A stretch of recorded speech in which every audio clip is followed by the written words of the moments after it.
Rows of Ferraris, Lamborghinis, Bugattis worth millions. That's what most people expect when they imagine a Hollywood celebrity's garage. But Jason Momoa's garage couldn't be more different. Instead of chasing the newest hypercars, he's filled it with machines that tell stories. Vintage motorcycles that have crossed countless miles, classic trucks built for real work, purpose-built off-road vehicles, and one nearly 100-year-old Rolls-Royce that sparked one of the biggest debates in the automotive world. The biggest surprise isn't how expensive his collection is. It's that almost every vehicle actually gets driven. Today we're taking a closer look inside Jason Momoa's incredible garage, uncovering the stories behind the machines, and revealing why car enthusiasts respect his collection far more than many celebrity garages worth 10 times as much. Before we open the garage door, make sure to subscribe for more celebrity garages, automotive history, and incredible vehicle collections every week. Now, let's see what's really inside. The first thing you'll notice about Jason Momoa's collection is what isn't there. No endless lineup of Italian supercars. No garage built purely for social media photos. No collection assembled simply because a financial advisor said certain cars would increase in value. Instead, every vehicle seems to answer one simple question: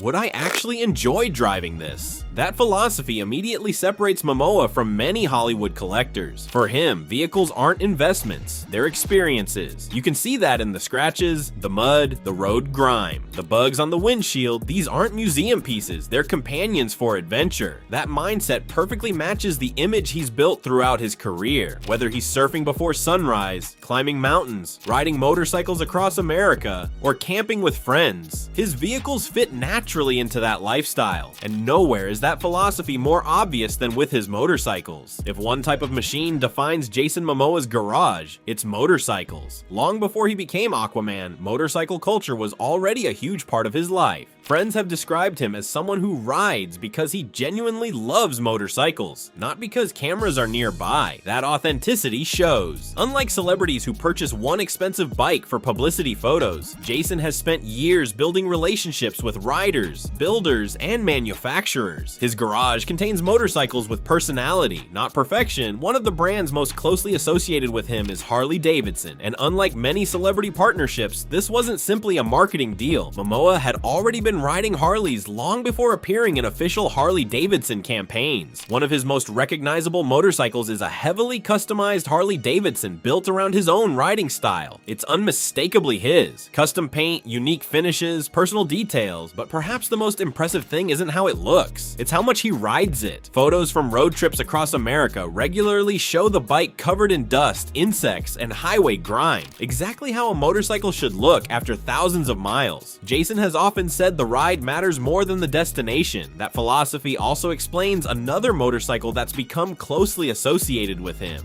the Harley-Davidson Pan America.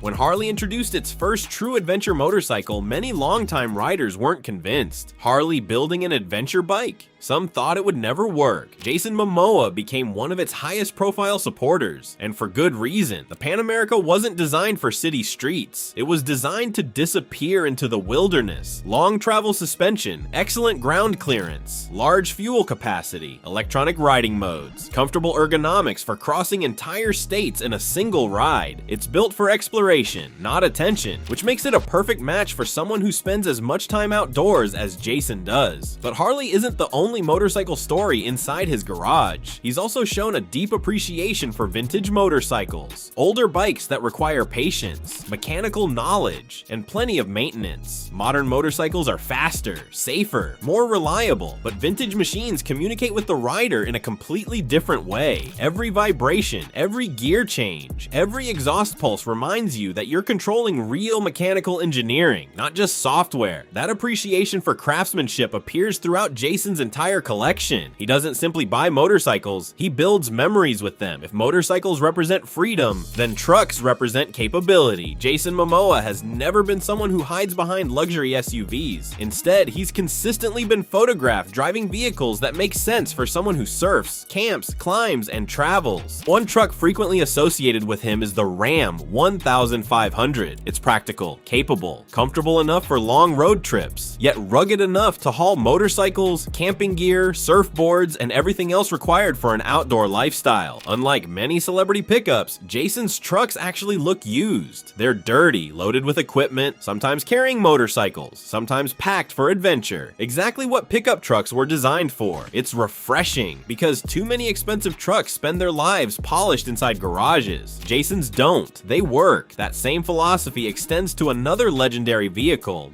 the Land Rover Defender. Long before the newest Defender appeared, the original had already become one of the world's most respected off-road vehicles. Military organizations trusted them, farmers depended on them, explorers drove them across deserts, jungles, and mountains. The Defender earned its reputation the hard way, not through advertising, through decades of reliability, simple engineering, exceptional four-wheel drive capability, and the ability to keep moving long after more complicated vehicles gave up. Those qualities seem to perfectly match Jason's personality. The Defender isn't about luxury, it's about freedom. It encourages you to leave pavement behind, find roads that don't appear on maps, take the long route home. That adventurous spirit appears again and again throughout everything Jason drives. Nothing feels chosen purely because it was expensive. Everything feels chosen because it creates experiences. But perhaps the most surprising vehicle in Jason Momoa's garage isn't a truck or a motorcycle. It's a nearly century-old Rolls-Royce, specifically a 1929 Rolls-Royce Phantom II. Now most people hear Rolls-Royce and imagine modern luxury, silent cabins, champagne coolers, massaging seats. The Phantom II is something entirely different. Hand-built during one of the greatest eras of automotive craftsmanship, it represents an age when every vehicle was assembled by artisans, woodworkers, metal craftsmen, coach builders, engineers. Owning one is already remarkable, but Jason didn't stop there. He made one of the most controversial decisions imaginable. He converted it into an electric vehicle. The project was completed with British EV conversion specialist Electrogenic, replacing the original gasoline drivetrain with a fully electric powertrain while preserving the car's classic appearance. And that single decision divided the automotive community. Some enthusiasts loved it. They argued that the conversion allowed a historic automobile to remain on the road for decades to come while reducing maintenance and emissions. Others hated it. To them, removing the original engine erased part of the Phantom's identity. The debate spread across automotive forums, YouTube channels, and social media. Should historic classics remain exactly as they left the factory? Or should they evolve with modern technology if it keeps them alive? Regardless of which side you support, one thing is undeniable. Jason wasn't trying to impress anyone. He built the car he genuinely wanted to drive. That authenticity is what makes the Phantom II one of the most fascinating vehicles in his collection. Another reason Jason's garage stands out is the people behind the vehicles. He's repeatedly used his platform to highlight builders, restoration specialists, motorcycle fabricators, and custom craftsmen. Instead of taking all the credit himself, he often celebrates the talented people who spent thousands of hours bringing these machines to life. That's something enthusiasts deeply respect, because every restoration, every custom motorcycle, every handcrafted modification represents incredible human skill. Jason understands that, and he makes sure others do too. Perhaps the biggest surprise isn't any individual vehicle, it's how often they're used. Many celebrity garages are essentially museums, climate controlled, perfectly polished, driven only occasionally. Jason's collection couldn't be more different. Motorcycles accumulate real miles, trucks carry real equipment, classics leave the garage, road trips happen. The collection continues growing, not because more vehicles are added,